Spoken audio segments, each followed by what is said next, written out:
from Muscle and a Shovel by Michael Shank, Chapter 7, titled Fight or Flight.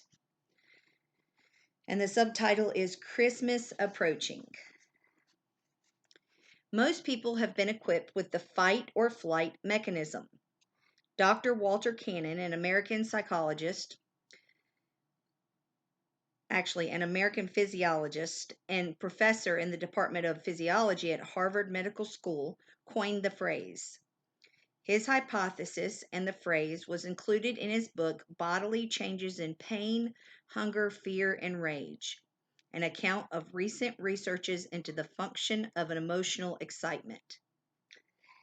Cannon's theory states that animals react to threats with a general discharge of the sympathetic nervous system, priming the animal for one of two subsequent responses, fighting or fleeing.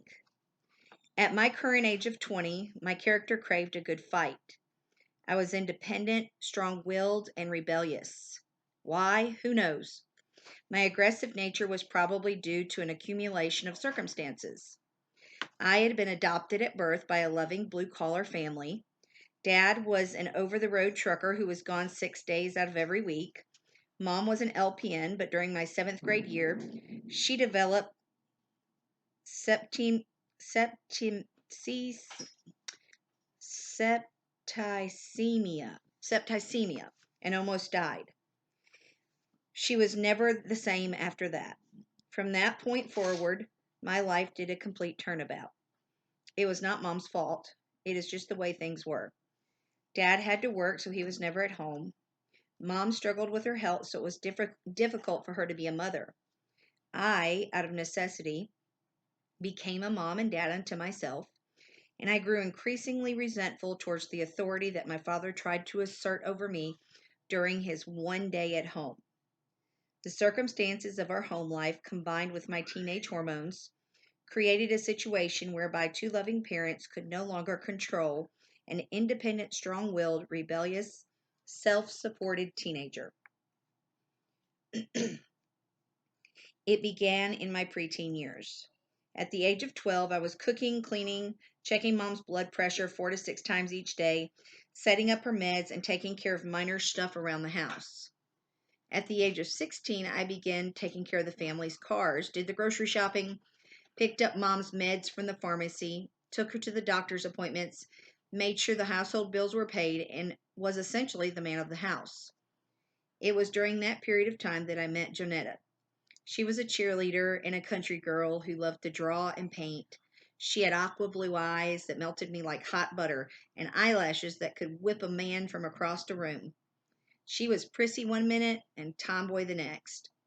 We dated for the next 2 years and fell in love. We discussed marriage after graduation.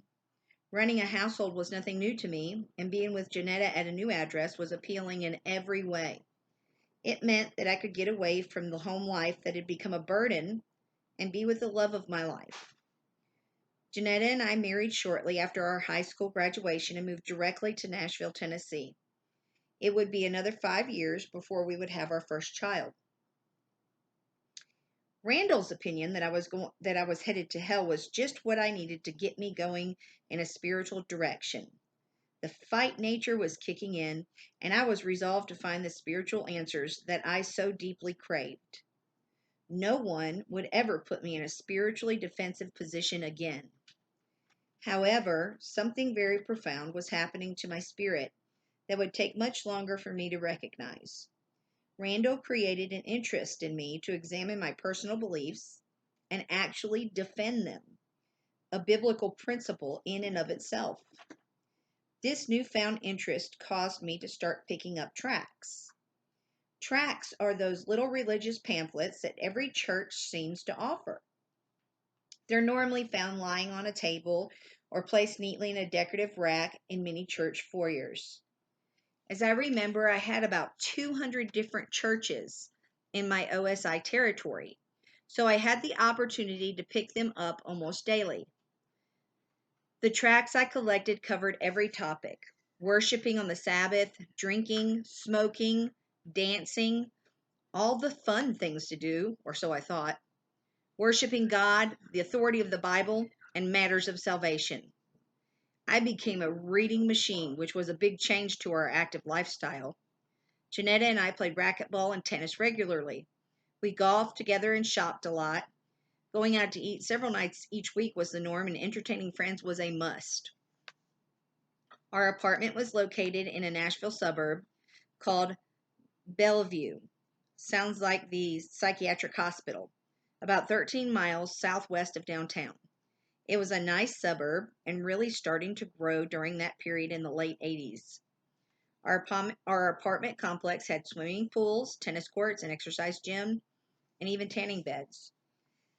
A full complement of activity. Let me start that over. A full complement of activities would attract 80s yuppies. That would attract 80s yuppies. Now, many evenings we were occupied with reading. Janetta, always supportive, began to ask questions of her own. We started studying together, discussing the issues and evaluating the many denominational philosophies. We both started to recognize our common denominator in these little religious books, and our studies brought us to a common conclusion. Read every single one of the tracts from every denomination represented within. Conduct an objective comparative analysis. The conclusion was the same. Only one denomination seemed to be able to turn to the book, chapter, and verse for everything they believed and practiced with the Bible. It was the one that Randall belonged to, even though their literature stated they weren't a denomination. Janetta was wearing her pink pajamas and sitting in the middle of our living room floor wrapping Christmas presents.